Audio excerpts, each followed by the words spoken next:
guys. Hope your first day went well. Next up is probability tables.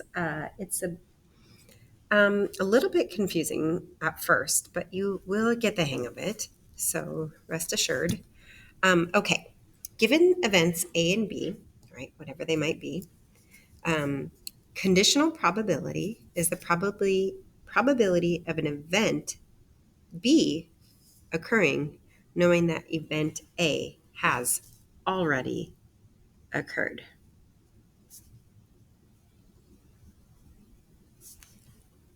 Okay, and how you write that is the PB/A,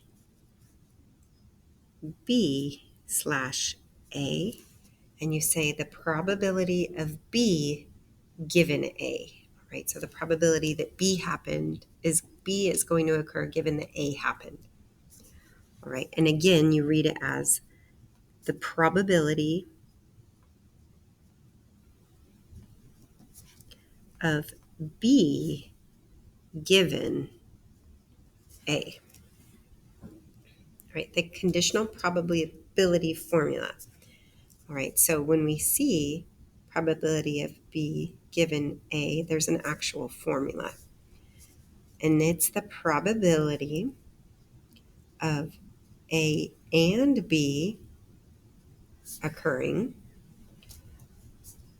over the probability of A.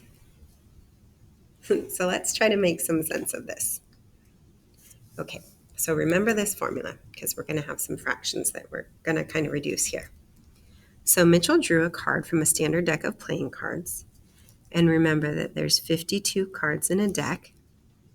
What is the probability that he drew a queen? And remember there's 13 of each suit.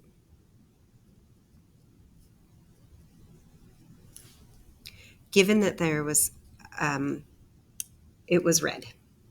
All right, and remember that of the 52 cards, half of them are red, so 26 red and 26 black.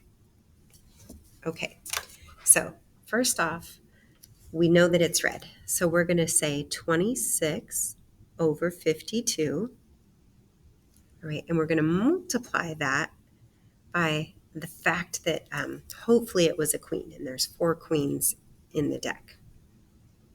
4 out of 52. Okay, so that's the probability of B and A. We're going to put it all over 26 over 52. All right, and that's the probability of A. So the fact that it was red goes on the bottom. So the 26 out of the 52 cards are red. All right, and then the combination of it being red and it being a queen on top. And then we're just going to multiply across. When you multiply across, you're going to get 104 over 2,704. I just typed that into my calculator, and you're going to divide it by 1/2.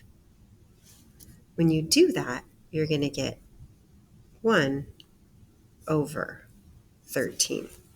So it's a lot of steps, but you just take them slow.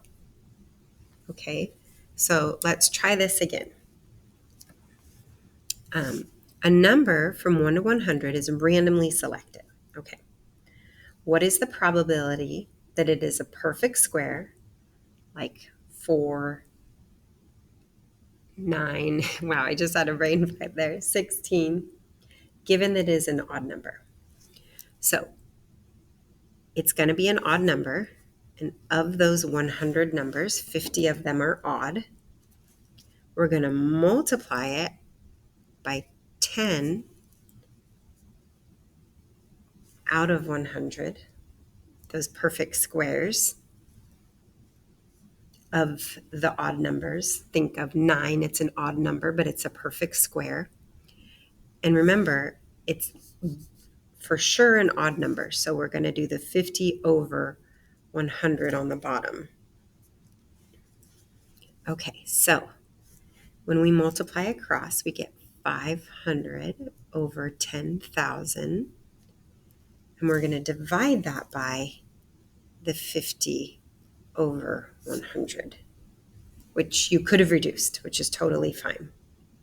So that becomes 1 over 10.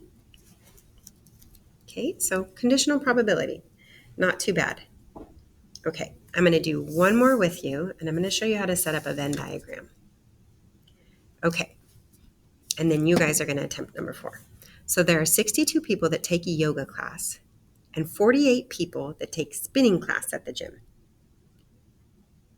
Okay, 15 people that take the yoga also take spinning. So if a person from these groups is selected at random, find the probability that he or she takes the yoga class knowing that they take the spin. Okay, so we're going to make a Venn diagram, and we're going to do 2 circles that overlap. And we're going to title this one yoga, and we're going to title this one spin. Okay, so there's 62 people that take yoga, and there's 48 people that take spin. 15 people that take yoga also take spin. So right here where they overlap, we're going to write 15. Okay, and we know that 62 people take yoga, so we're going to do 62 minus 15. We're going to get 47. All right, so we know that 47 people exclusively just take yoga. They don't spin also. And we're going to do the same thing for the spinning. We're going to do 48 and minus the 15 that take both. And we're going to get 33. Okay, so you know that they take spin, right? Of the spinners, there's a total of 48 spinners. It doesn't say just spin.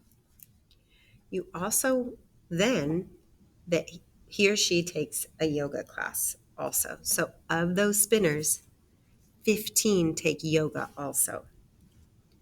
That would be how you set it up. And then you just simplify. So they both go into 3. Your answer would be 5 over 16. Okay, so this next one, I'm going to help you get set up a little bit. Of the 30 students in Mrs. Smith's math class, 13 are athletes and 9 are in band. 3 of the athletes are also in band. So you have 3 in both. You have band and you have athletes.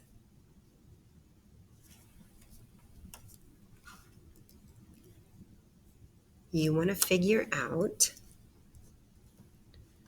find the probability that the student is in band, known that they're not an athlete. So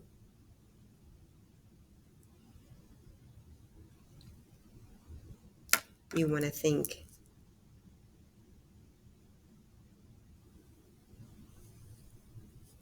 they are in band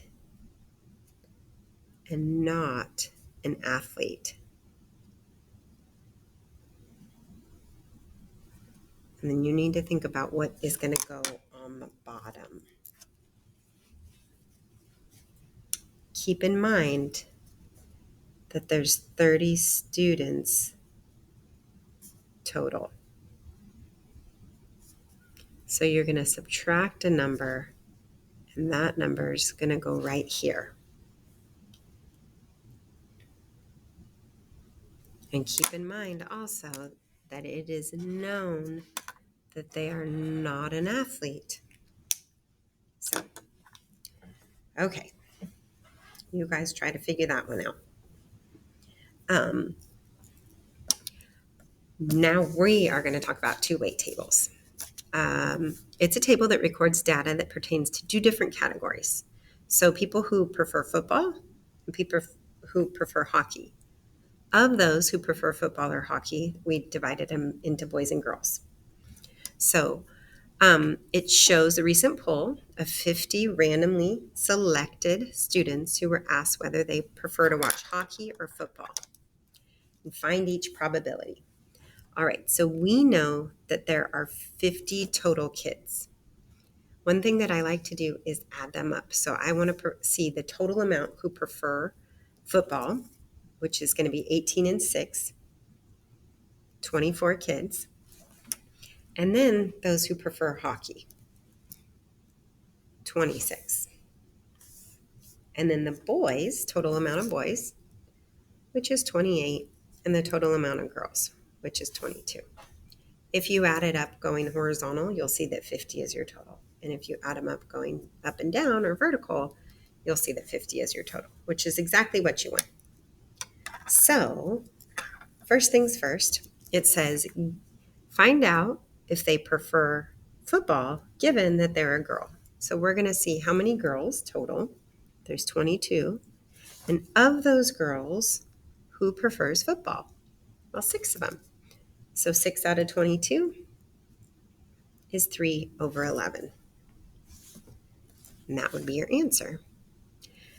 And then you're going to think of given probability that it's a boy, given that they like hockey. So we're going to look at the total amount of hockey players, 26. And of those hockey players, how many are boys?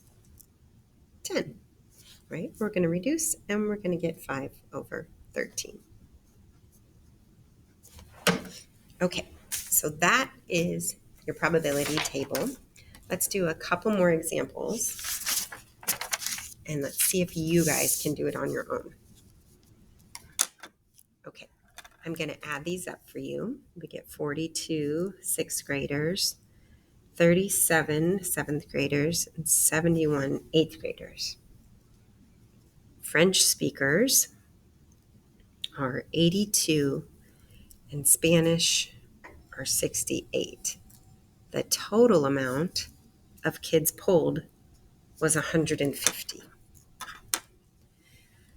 All right, so 150 randomly selected middle school students who were asked if they take French or Spanish.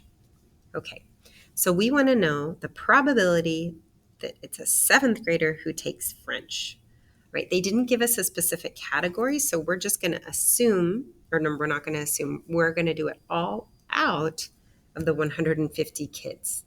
And we need to look for a 7th grader who takes French, which is there's 25 7th graders who take French.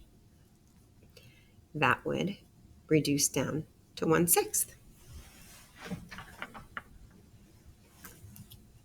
Okay, so we want to now look at this next. Okay, so an 8th grader that takes Spanish. Okay, well, we look at the total amount of Spanish, people who are taking Spanish, and that's 68, and an 8th grader, which would be 33. I can't reduce anymore, so that's our answer. Next, the probability that they take French, given that they're a 6th grader. So we look over and we see, 6th grader. There's 42 6th graders. And of those 42 6th graders, 19 take French. Okay, so next up we look and see, a 7th grader, given that they take French. So we look and see French. Okay, there's 82 people taking French. Of those 82, 25 are 7th graders. Okay, let's move down to this one right here.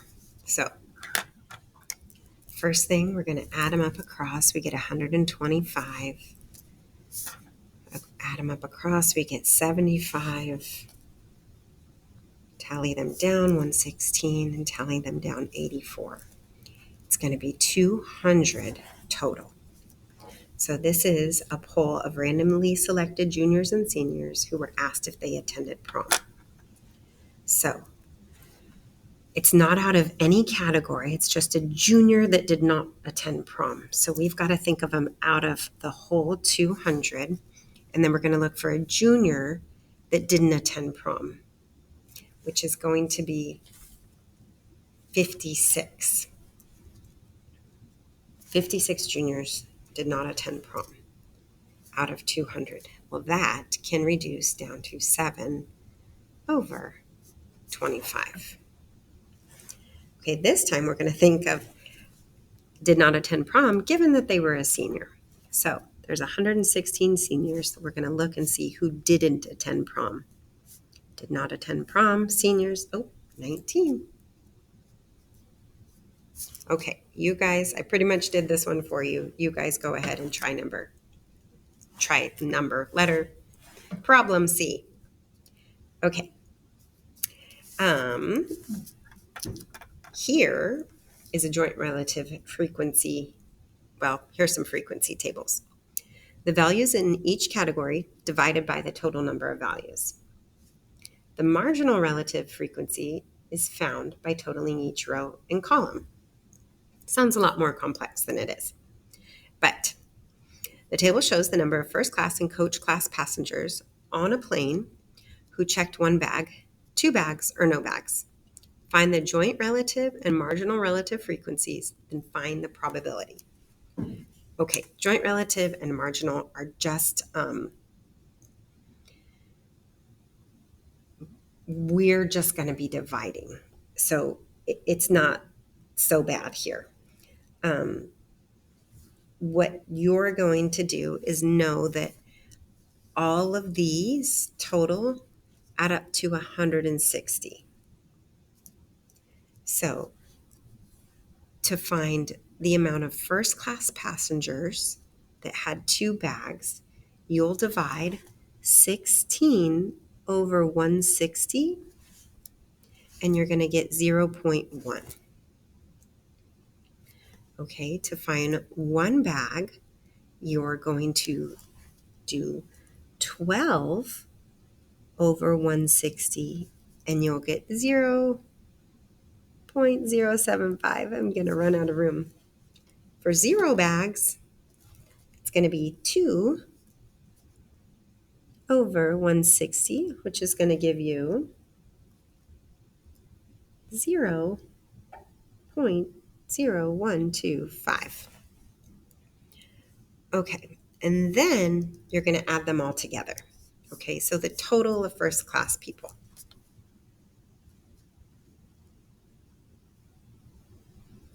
$0.1875. Okay, and we're going to do the same thing for coach. So, of the 160, 52 people in coach. Whoops, I don't know why I wrote 56. Check 2 bags, which would be 0.325. 60 of the 160 checked 1 bag, which is 0.375. And 18 of the 160 checked 0 bags, which is 0.1125. We add these all together and we get 0.8125. Okay, so when we total them all, add these 2 up, we're going to get 1, which is exactly what you want. It all needs to equal or add to 1, which is basically 100%, right? The whole total. When we add these, we're going to get 0.425. We're going to get 0.45 and 0.125. Again, we add them this direction and we still get 1. Okay, so we want to think the probability that it's a coach passenger that did not check any bags. So coach class, 0 bags. That, if on our grid, is, or table, 0.1125. Well, remember, when we're converting it to a percentage, we have to move the decimal place over twice to the right, which would make this equal to 11.25%. Okay, let's do this one. Probability that they checked 2 bags given that they were first class. All right, so we want to look for all the first class people. That's going to go on the bottom. All right, so all the first class people, 0.1875. And of all the first class people who checked 2 bags, well, that's 0.1. We're going to divide those and we're going to get 0.53 repeating, which when we convert it into a percent becomes 53.3 repeating percent. You guys are doing both of these. And I will see you Monday. I hope you guys had a great week and that you have been awesome for Miss Berry. And don't forget, next week will be the test on this. We have one more section to cover, then we review and test next Thursday, Friday. All right, guys. Bye.